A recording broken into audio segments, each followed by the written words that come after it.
Hello, welcome. I'm Christoph Zeihsel from Applied IT, and I'm very proud to be the host for today's presentation webinar about RTM Pro and how to use it to leverage your data and to utilize them to get an early warning in case there's any troubles.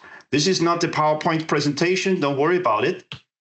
It's just some 5 slides that I will push you through to tell you something about us and where we come from. We are experts in problem solving. So we solve complex problems, everything that is not handled by standard methods like PDCA cycles, Ishikawa, 5Y, and so on, A3. And this is also where I'd like to focus a bit today and see how we can tackle those kind of issues.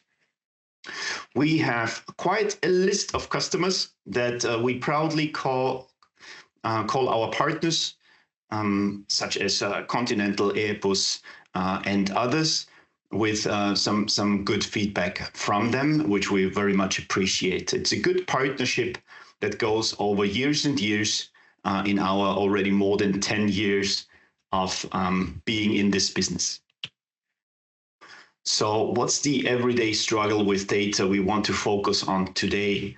It's about not having any early warnings, having the data fragmented. That means the data is in different sources. You have an Excel file for this one, a PDF for that one. You have some database, you have some MES system. So there is a lot of fragmentation, which we try to tackle by bringing all together and link them. And linked data is really useful data. Just imagine if you have the production information linked to the quality data. This is where the real interesting stuff begins. If you then add additional maintenance information such as downtime activities, corrective actions, it really gets interesting. Then manual reporting. There is a lot of work done currently in companies just to get information out there, collect it, compile it, and send it again in terms of management, shop floor, but also to peers. And that gives quite a slow reaction time in many cases. So this is what we struggle with, and that's what we want to tackle. So how we want to transform it. Of course, we want to give early warnings, best case real time. The question of the definition of real time depends on the business you are in. Sometimes real time can be within half an hour if you have a very, very slow production process. Sometimes it means it needs to be done in milliseconds. So it's very much dependent on what you are dealing with. You want centralized data, even though the data doesn't necessarily need to be stored all together. At least they need to be linked properly in order to understand the relationship in between those different silos. And there is some automation insights that we want to do. That means we want to have the information already presented to us in a way that it is useful rather than trying to figure out how to use Excel calculations. And that will drive us into faster proactive decisions and gives us the chance to have data-driven decision-making, which is one of the most powerful tools in especially a production environment.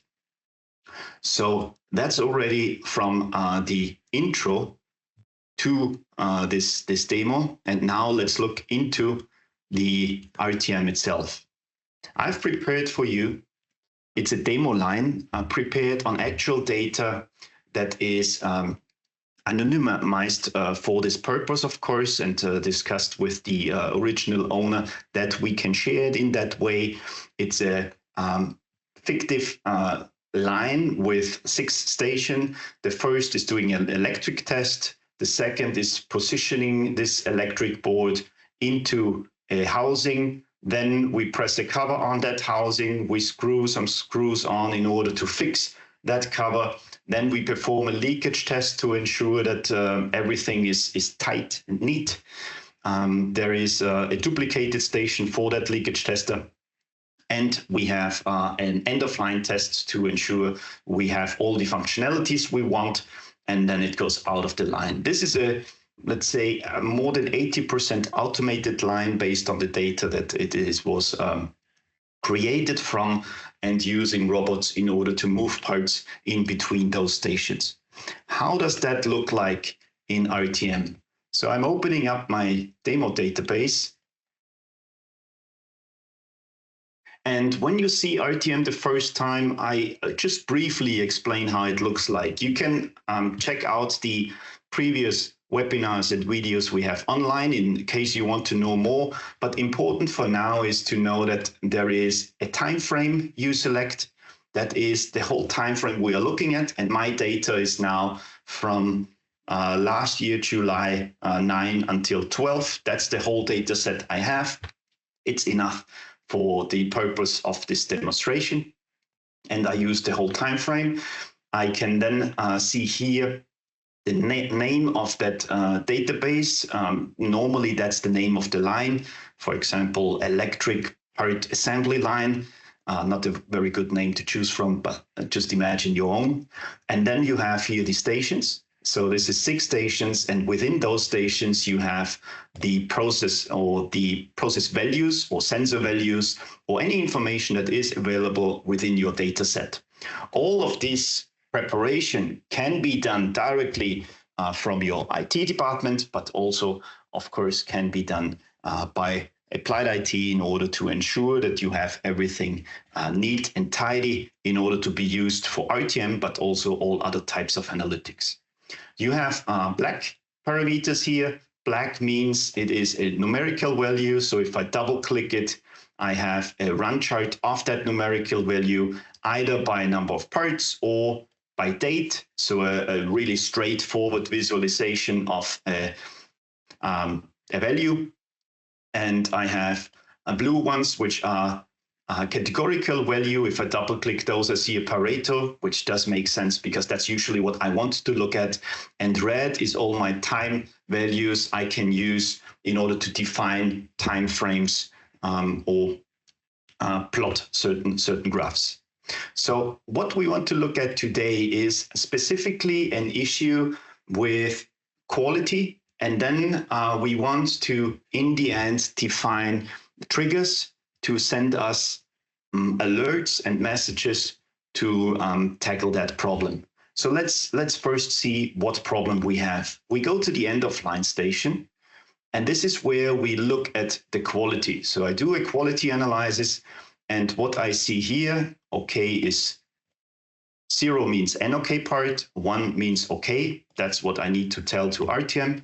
And what I see here is how many total serial numbers, that means how many physical parts have passed through that station, how many first time serials, FTQ, or first pass yield, sometimes this is called, in numbers, in parts do we have.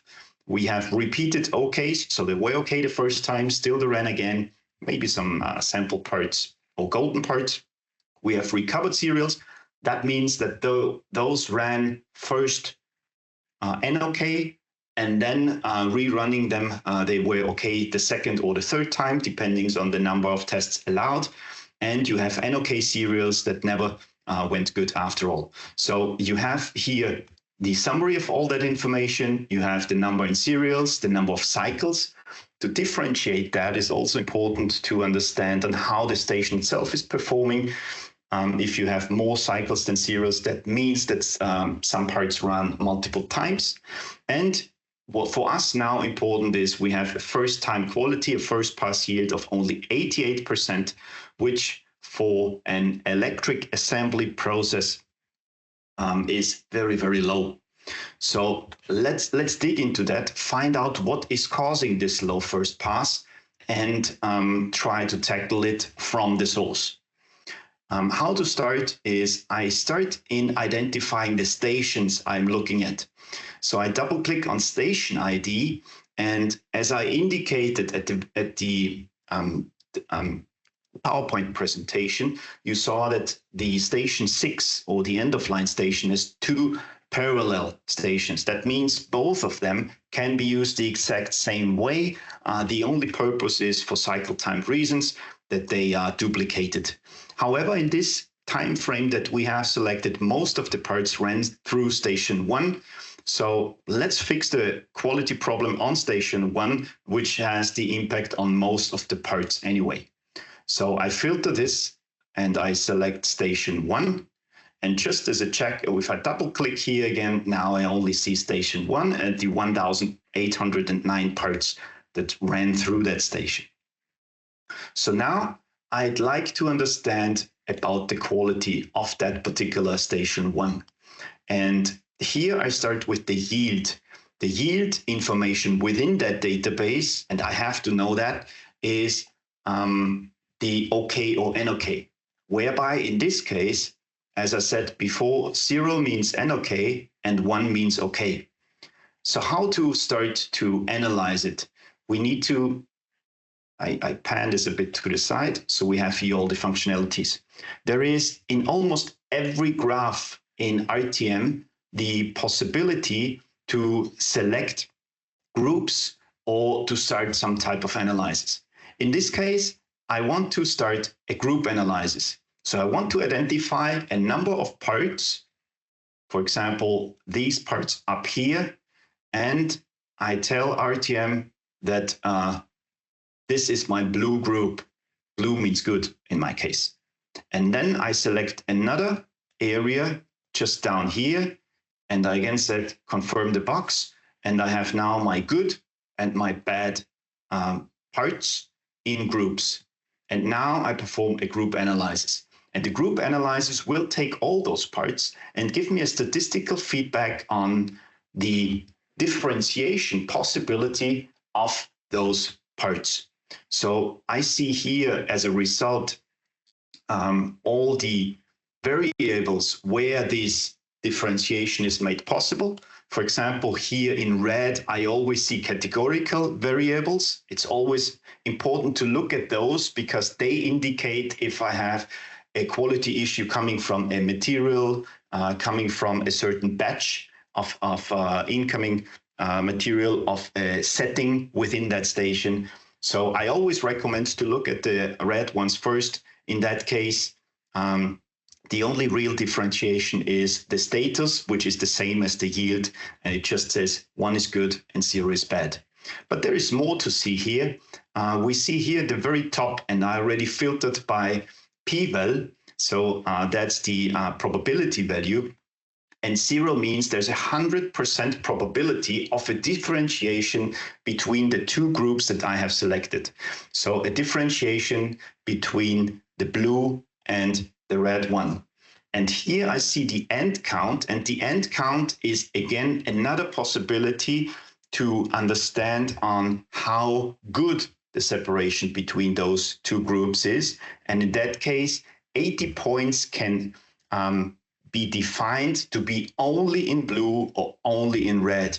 So a higher end count and a lower p-value gives me a higher likelihood of this parameter driving quality. And when I click at the open chart, so in this line, I will see the distribution as a graph as well. And I have the same here as a 2D already. And here I can again easily see that blue is lower while red is higher. So this gives me a good identification of a quality driver. So now let's look into this current working itself and understand a bit more about it. In order to do that, I just double click on the working current. And again, I see a run chart. In this run chart, there is nothing really defined yet. I can start the group analysis, but I cannot really differentiate between the good and the bad ones. In order to see the good or bad parts in that graph, there is a couple of ways, and one of those I'd like to show you right away. So I take the working current as, oh, not the filter, of course. I take the working current and plot it as a Y. And I take the yield, the one identifying the quality, and plot it as a category. And then I run a Ys by category. And now I see, and I change this to time.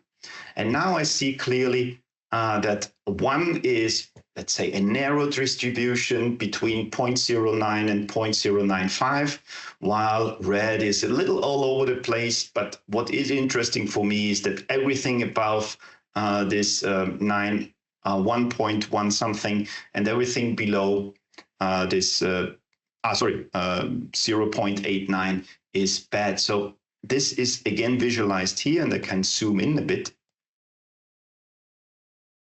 And with this, I can identify limits that are obviously set within that station, even though that that variable is not available in my data.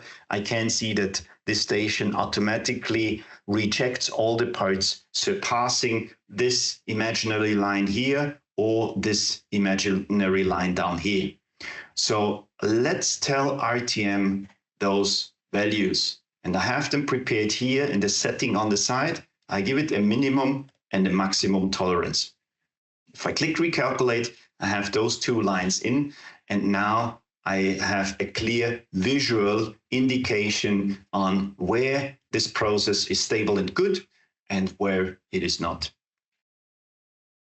So now this is where we could start and say, let's track that and see when this process is going out of the norm. But this is not where we start. It's not real problem solving if you just indicate an issue. So we want to dig further. We want to dig deeper, understand what is causing these high values or those low values down here, and how to tackle the root cause of that problem rather than just the symptom that comes out at the very end of the line. There's a couple of ways to do that. One of those is, of course, I can again select some groups and start some analysis, but let's do it in a different way that we use for problem solving very often. And that is the Y output. The Y output is an easy possibility to always select the best of best and worst of worst, or the, let's say, widest parts in both areas of the distribution. In that case, both are bad. Low is bad and high is bad. But still, we want to understand what's the difference. Why does this variable go low and why does it go high? So I select here the working current, and I have now a selected time frame, and I said, yeah, well, but a maximum of more than 0.1 doesn't make sense because it's all fake news. And I say, I don't want 5, but I want 10 values as an example. I have now 10 parts that I could physically look at to understand on what is different with those parts. So that combines the analytical work with the practical work in looking at the defects, looking at the parts themselves, trying to identify differences. And we can continue just in the data with that by utilizing this lower group and this higher group and run a group analysis on it. So it's the same function as we had before. It's just now that RTM automatically selects the best suitable parts to have a very nice separation between high and low. So let's start this group analysis. And we have here a couple of results in the end of line. We have the working current, which is no surprise because this is where it was selected, but also other variables or other parameters that come up, like the current discharge with a slightly shifted distribution between those two. And we see that material 2 is more on the blue side, which in this case is the high side. So it's actually worse than material 1, which is on both. But this is, again, only focusing on the station we are in, on the end of line. So let's now ask RTM about a possible distribution or a possible separation of those groups within all the stations, in all the variables that are available to us. And this is what we do now. It will inform us that every filter that I have previously set will still be active. I usually want that because I want some presetting, maybe in some station to ignore some parts, and I accept it and run the analysis. So now the results will not only be in end of line, but in any station. There's more of those, but still it's quite a limited number to go through. I again sort it by p-value, and the first is the working current, but then I see here the X position coming up a second. And when I look at the distribution down here, it's clear that there is a clear differentiation between the blue group here, the high values in my working current, and the red group here, the low values. The low have a wider distribution, but the blue one are quite interesting to look at. We have a 0.000 and so on significance, p-value. That means a 99.999 something probability for a separation of those two groups. So that's very good. We have an end count of 20, which is the maximum because we have 10 and 10 parts. So clearly RTM is trying to tell me, look at that value. That's very, very important. So now let's do that. And we scroll up here and we go to the positioning and the X position. So looking at it is like a process. I say this is my input and this is my output already selected. And I see if they are correlated with a simple linear regression. And the result is quite stunning. I have, even though these processes in theory have nothing to do with each other, they have a correlation between a position X and a current at the end of the line. And the R2 is 0.55, so it's not a one-to-one relationship. I will not drive all the issues from the working current by this value, but clearly there's something. So now, again, I want to see the NOK parts in that graph, helping me to understand on where on that graph the parts go NOK. So I take the yield here and I keep the category in. I don't need to change anything even. And I make a XY by category, displaying the correlation between those two variables together with a separation in category. And the category here is again yield with a 1 or the good parts as blue and 0 or the bad parts in red. And now I can clearly see that the X position has an impact on the working current, and especially below this value here, so below 11.3 something, we have only NOK values, and it's more distributed on the lower end of the working current, but still I can define a level of about more than 30, let's say, yes, more than 30, where the parts are very, very likely also to be NOK. So let's look at this variable.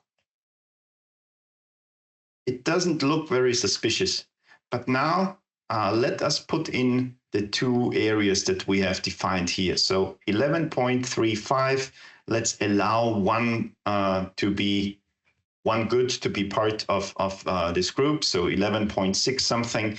And here we go to about 30. So I have prepared this here already. And after recalculation, I see that the X position goes low in that area, which was the same area as we see back here at the very beginning, statistics, working current, where this goes high. So that's the opposite direction movement that we also see in the negative correlation curve there. So this is what we want to control. And that's a root cause control rather than a symptom control. So how to do that? How to control those? There is a simple tool within RTM to specify monitoring algorithms, and that is the so-called SPC tool.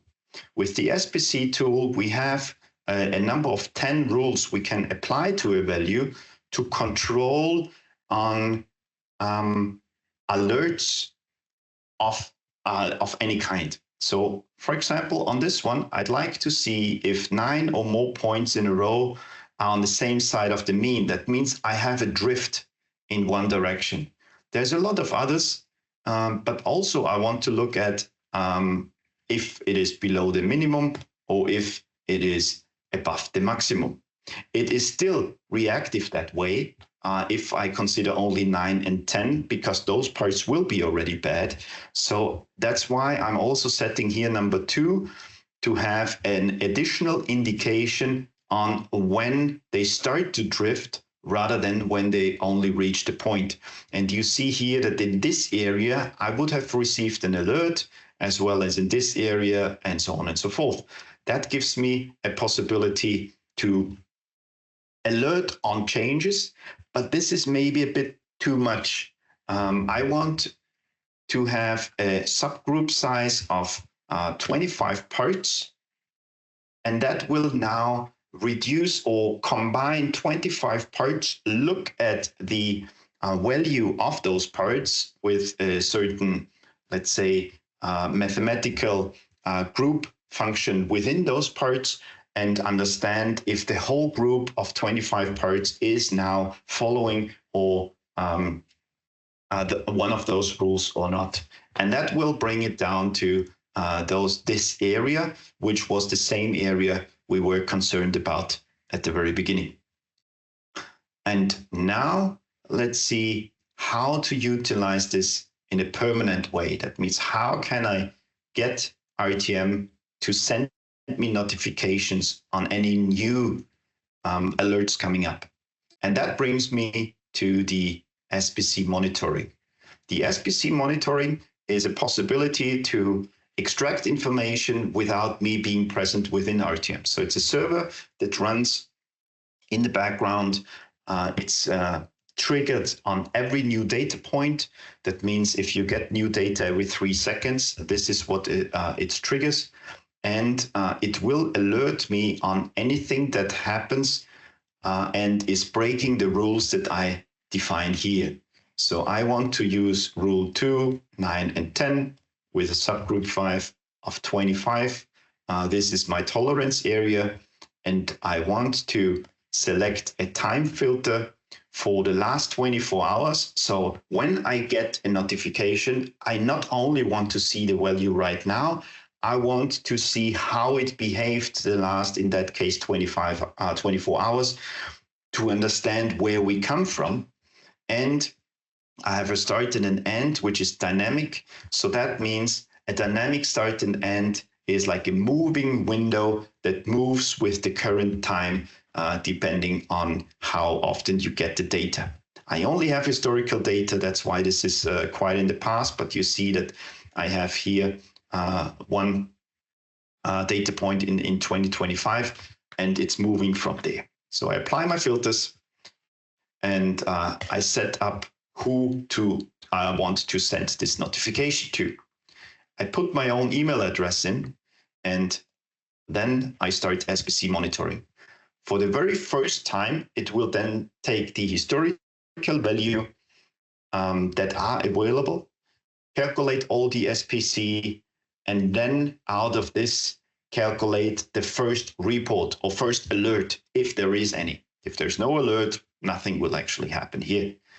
And then I can check in my email inbox and wait for this email in order not to wait to have the one from yesterday's trial. So you will then receive an email notification with an SPC alarm on, for example, this positioning where rule number 2 was violated.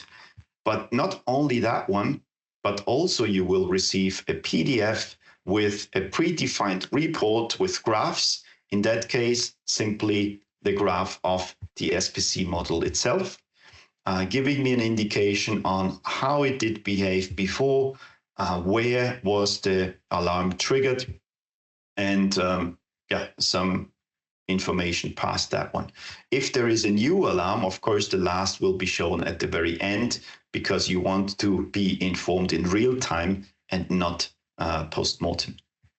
So that concludes the, let's say, quick analytics on a quality problem, the root cause identification, and then putting a notification on that identified causa, in that case, exposition.